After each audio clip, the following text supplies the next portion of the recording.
The Wyoming night shrieked with the voices of wolves. Snow hurled itself against Emma's cabin, rattling the shutters like fists demanding entry. She stood by the dying fire, rifle in hand, listening to the low growls circling her home.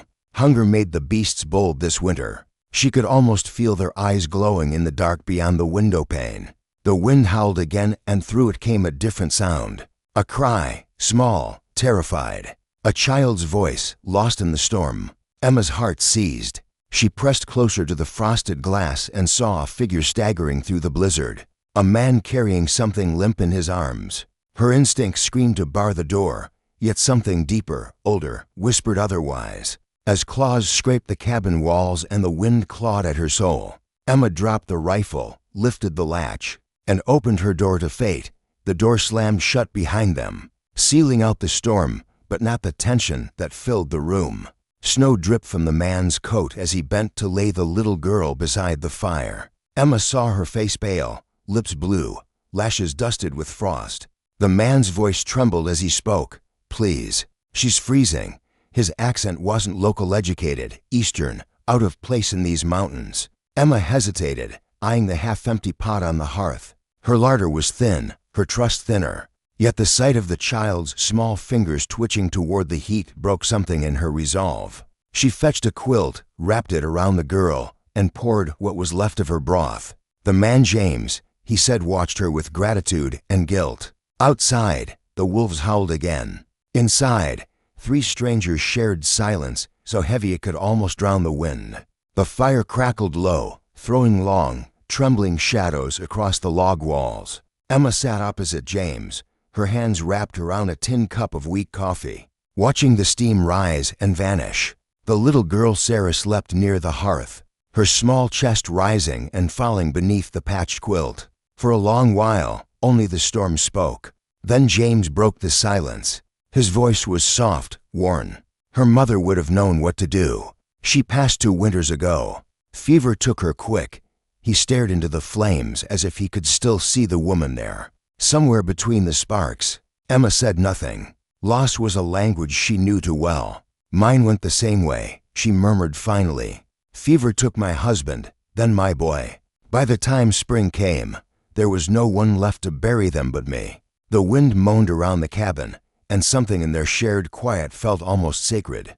2 souls, stripped bare by the same cruel world, sitting across from each other with nothing left to offer but understanding. Trust didn't come easy in the wilderness, but that night, it flickered between them, fragile as firelight, stubborn as hope by morning. The storm had not eased, it had grown monstrous. The world outside the small cabin was a blur of white fury, swallowing trees, fences, and sound. Emma stood at the window, jaw tight. "You'll freeze out there," she warned.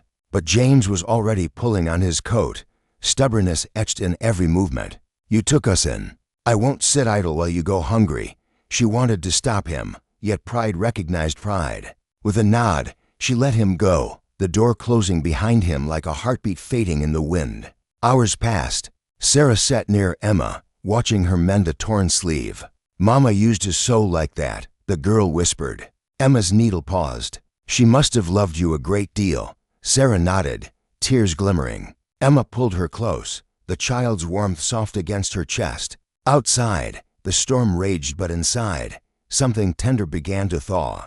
When the door finally burst open, the storm came with it, along with James, half buried in snow, clutching a pair of rabbits. His skin was gray, his movements clumsy. Emma caught him before he fell, dragging him toward the fire. "Fool man," she muttered, though her voice trembled. She stripped away his frozen coat, pressed warmth back into his hands, and forced him to sip broth while the firelight licked color into his face again. When he could speak, his voice was little more than a rasp. "Name's James Holloway. Used to own a ranch near Red Rock. Sold everything after my wife passed. Couldn't stand the empty house." Emma's eyes softened. She knew that ache too well. The storm screamed beyond the door, but inside, time seemed to slow.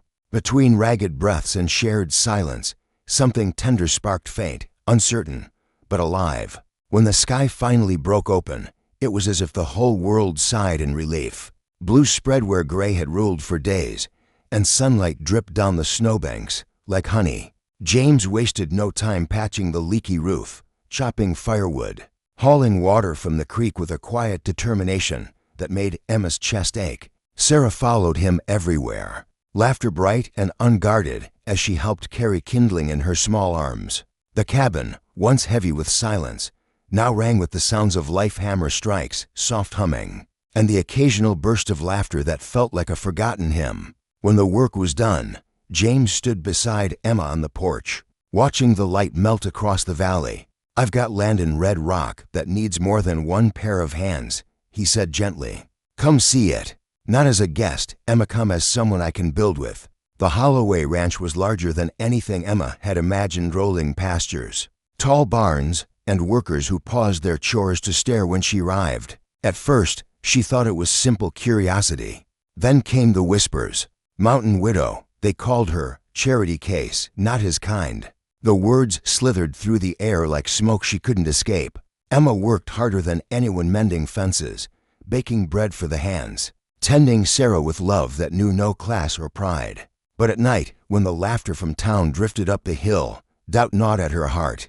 She caught her reflection in the window, a woman worn by storms and solitude, and wondered if she truly belonged in this world of silk curtains and supper parties. James saw the change in her eyes but didn't yet understand the weight of the whispers. Tearing her confidence thread by thread, Emma tried to hide her tears. But James found her out by the corral one evening, staring at the mountains like she might run back to them. "They're right," she whispered, voice breaking.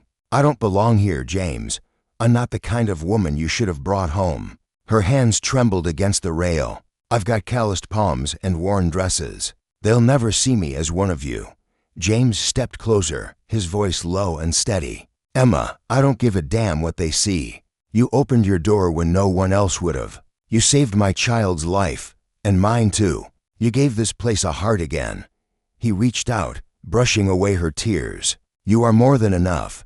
Just then, Sarah ran up, small arms wrapping around Emma's waist. "Mama," she said shyly, as if the word had been waiting all along. Emma's knees buckled, but not from weakness, only from love finally being too much to bear. Spring came early that year, softening the Wyoming hills with green and gold. The air smelled of new grass and lilac, and the Holloway Ranch gleamed beneath a sky so blue it seemed to promise forever. The ranch hands stood in their Sunday coats, hats in hand, as Emma walked toward James through a meadow of wildflowers. Her dress was simple, the same pale fabric she'd worn that stormy night, now mended and kissed by sunlight. Sarah skipped ahead, scattering blossoms that glowed like sparks in the breeze. When Emma reached him, James took her hands, his eyes full of everything they'd survived, the hunger, the storms, the loneliness, and everything yet to come. Their vows were quiet but sure, spoken not just to each other but to the land that had witnessed their pain. As cheers rose and the sun dipped low, the wolves and storms of yesterday faded into memory, leaving only peace and promise. As dusk settled over the valley, Emma stood on the porch of the ranch, the wind warm and gentle against her face. In the distance, the old mountain cabin still stood, half swallowed by the pines, a silent witness to the night everything changed. She thought of the wolves, the storm, the knock on her door that could have meant danger, but brought her family instead. "Strangers in a storm," she whispered, smiling softly. That's what they'd all been, once lost souls searching for warmth. Love, she'd learned, wasn't something you stumbled upon. It was something you chose every morning, with courage and grace. Behind her, laughter spilled from the house. James, Sarah, and the sound of life returned. Emma turned back inside, leaving the door wide open to the sunset. Would you have opened the door that night or turned them away? If this story touched your heart, don't forget to like, share, and subscribe to the channel for more Wild West tales of love, redemption, and second chances.